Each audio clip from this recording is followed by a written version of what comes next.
দেখেন, ফেরাউন নমরুদ মারা গেছে, তাদেরকে আল্লাহ ধ্বংস করছে অনেক বছর আগে, শত শত বছর আগে।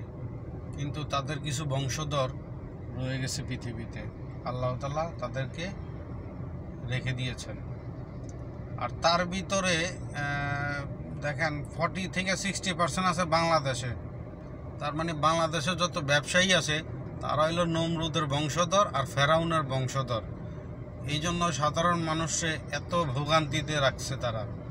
তারা সাধারণ মানুষে যেই ভোগান্তিতে রাখছে সেটা নমরুদ ফেরাউন তারাও মনে হয় এত ভোগান্তি রাখে নাই মানুষে, অন্তকে দ্রব্যমূল্য নিয়ে, খাদ্যদ্রব্য নিয়ে মানুষকে যেভাবে নির্যাতন করতেছে, এটা ভাই সহ্য করার মতো না। কোনো সরকারই এই দ্রব্যমূল্য নিয়ে, এই সিন্ডিকেট নিয়ে কোনো কথা বলে না।